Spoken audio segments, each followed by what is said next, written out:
नमस्कार दोस्तों, welcome to my YouTube channel. आज मैं क्लास 12 के सब्जेक्ट फिजिक्स में एक मोस्ट इम्पॉर्टेंट टॉपिक लेकर आई हूँ। तो देखिए दोस्तों, आज का हमारा टॉपिक है व्हीटस्टीन सेतु। आज मैं क्लास 12 फिजिक्स में व्हीटस्टीन सेतु बताऊंगी। तो देखिए दोस्तों, व्हीटस्टीन सेतु बोर्ड एग्जाम की परीक्षा की दृष्टि से बहुत ही महत्वपूर्ण टॉपिक है। तो आप लोगों का बोर्ड एग्जाम का परीक्षा होने वाला है, उसमें देखिए दोस्तों व्हीटस्टीन सेतु हर बार ही बोर्ड एग्जाम की परीक्षा में पूछा जाता है। तो दोस्तों आप लोग हमारे इस वीडियो को जरूर देख लीजिए और अपने दोस्तों में भी शेयर कर लीजिए। तो व्हीटस्टीन सेतु आप लोग हेडिंग डालेंगे, इसमें लिखेंगे। तो दोस्तों मैं आप लोगों को व्हीटस्टीन सेतु के बारे में बताऊंगी और व्हीटस्टीन सेतु का सिद्धांत क्या उसको बताऊंगी और व्हीटस्टीन सेतु से कौन सा फार्मूला प्राप्त होता है उसका डेरिवेशन भी मैं आप लोगों को आज बताऊंगी। तो दोस्तों आप लोग हमारे इस वीडियो को जरूर देखकर और अपने कॉपी में भी नोट कर लीजिए, क्योंकि बोर्ड एग्जाम की दृष्टि से व्हीटस्टीन सेतु एक बहुत ही महत्वपूर्ण टॉपिक है और यह हर बार ही बोर्ड एग्जाम की परीक्षा में 7-8 नंबर के पूछे जाते हैं। तो दोस्तों आज का हमारा यह वीडियो की देखने के बाद आप लोगों का 7-8 नंबर जरूर पक्का हो जाएगा। तो आप लोग इसे अपनी कॉपी में नोट करते रहिए। तो दोस्तों आप लोग इसे हेडिंग डालेंगे, पहले व्हीटस्टीन सेतु। व्हीटस्टीन सेतु हेडिंग डालेंगे तो इसमें लिखेंगे व्हीटस्टीन सेतु नामक वैज्ञानिक ने एक ऐसी व्यवस्था का आविष्कार किया। व्हीटस्टीन सेतु नामक वैज्ञानिक ने एक ऐसी व्यवस्था का आविष्कार किया जिसके द्वारा अज्ञात प्रतिरोधों का मान आसानी से ज्ञात किया जा सकता है। प्रतिरोधों की इस व्यवस्था को व्हीटस्टीन सेतु कहते हैं। देखिए दोस्तों, व्हीटस्टीन सेतु किसे कहते हैं कि व्हीटस्टीन सेतु नामक वैज्ञानिक ने एक ऐसी व्यवस्था का आविष्कार किया।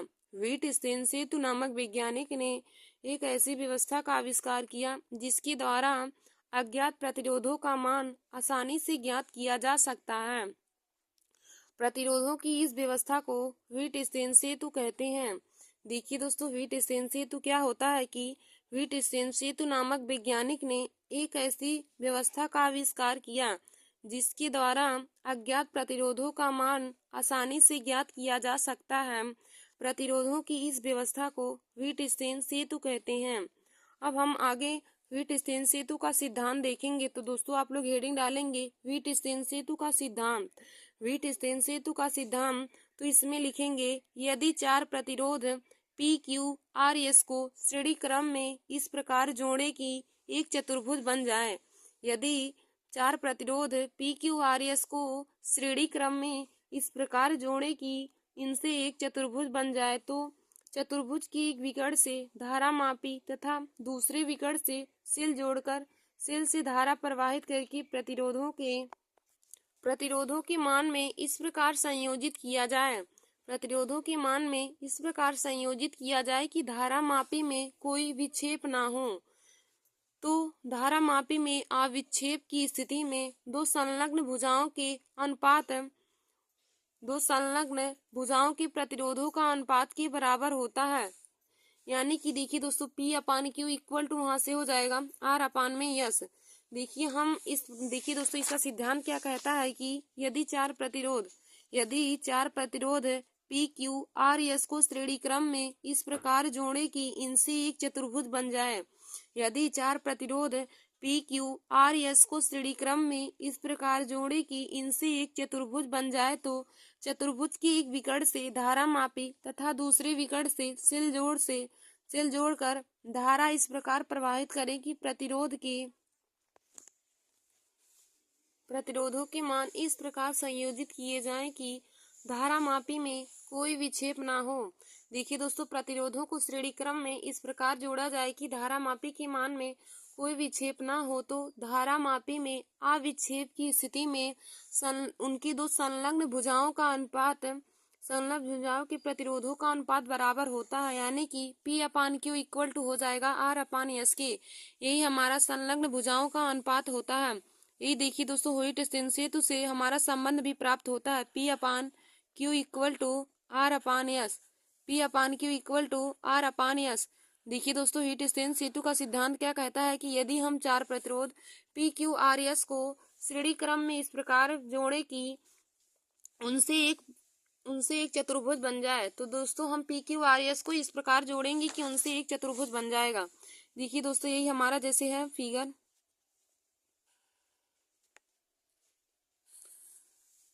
व्हिटिसिन सेतु हमारा कहता है कि हम चार प्रतिरोध को इस प्रकार जोड़े कि उनसे एक चतुर्भुज बन जाए।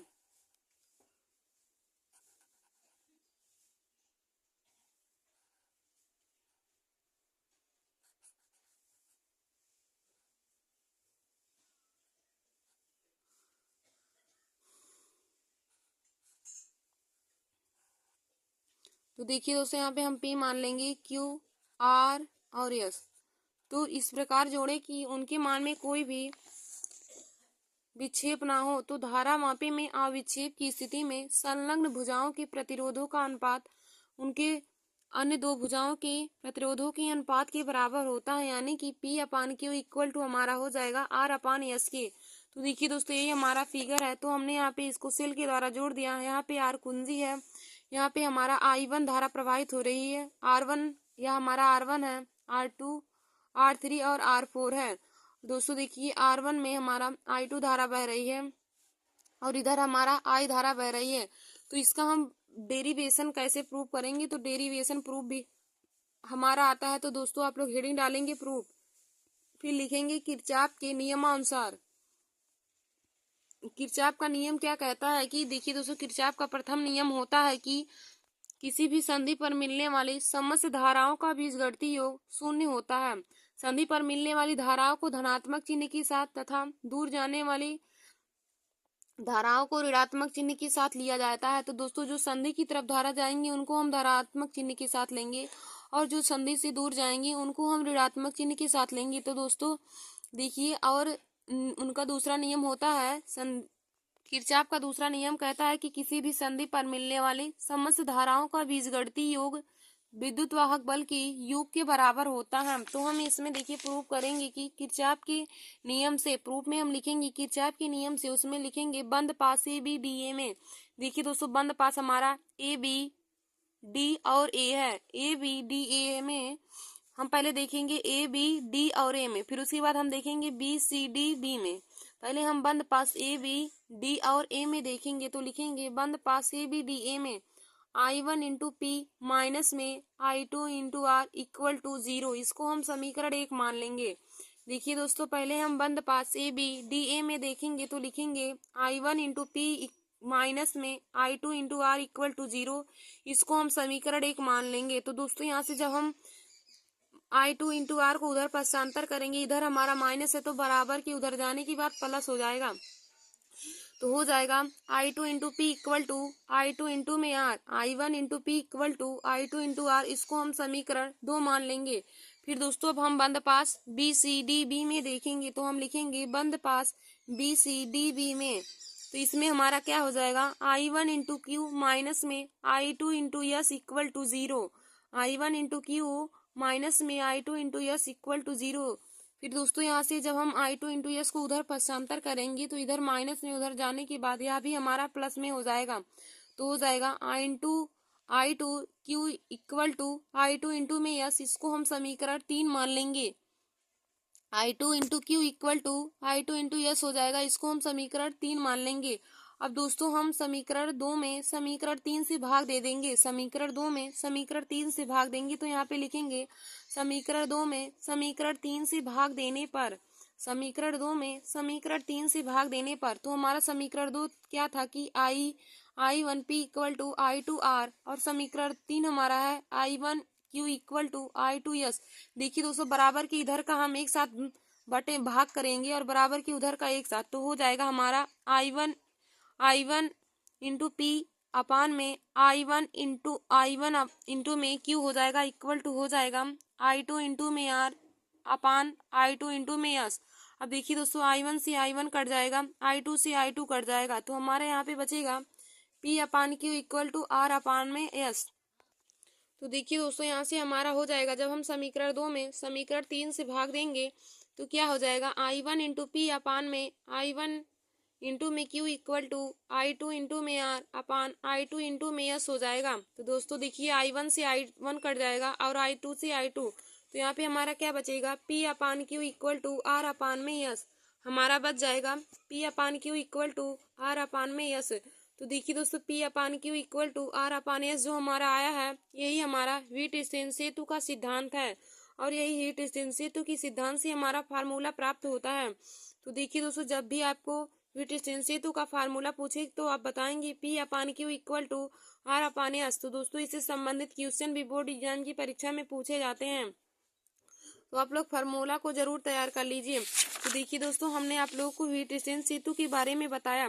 तो हीट एक्सचेंज सेतु क्या होता है कि हीट एक्सचेंज सेतु नामक वैज्ञानिक ने एक ऐसी व्यवस्था का आविष्कार किया जिसके द्वारा अज्ञात प्रतिरोधों का मान आसानी से ज्ञात किया जा सकता है। प्रतिरोधों की इस व्यवस्था को हीट एक्सचेंज सेतु कहते हैं।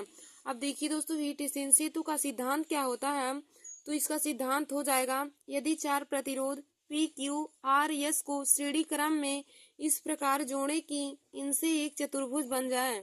यदि चार प्रतिरोध P Q R S को श्रेणी क्रम में इस प्रकार जोड़े कि इनसे एक चतुर्भुज बन जाए तो चतुर्भुज के एक विकर्ण से धारा मापी तथा दूसरे विकर्ण से सिल जोड़कर धारा इस प्रकार प्रवाहित करें कि प्रतिरोधों के मान में इस प्रकार संयोजित करें कि धारा मापी में कोई विक्षेप ना हो तो धारा मापी में अविक्षेप की स्थिति में दो संलग्न भुजाओं के प्रतिरोधों के अनुपात सदैव बराबर होते हैं। तो हमारा फार्मूला निकल के आता है P upon Q equal to R upon S. और देखिए दोस्तों हमने आप लोग को किरचॉफ का नियम भी बताया है, और जो स्टूडेंट किरचॉफ के नियम को नहीं जानते हैं वे लोग हमारे वीडियो को मंगा कर जरूर देख लीजिए। हमने किरचॉफ के नियम भी लिखवाए हैं। तो किरचॉफ के नियम और हीट एक्सचेंज से तो दोनों ही टॉपिक बोर्ड एग्जाम की परीक्षा की दृष्टि से क्लास 12 के लिए बहुत ही महत्वपूर्ण है। धन्यवाद दोस्तों। ऐसे हमारे वीडियो को देखने के लिए आप सभी लोग हमारे YouTube channel Nancy success classes को सब्सक्राइब कर लीजिए। धन्यवाद दोस्तों।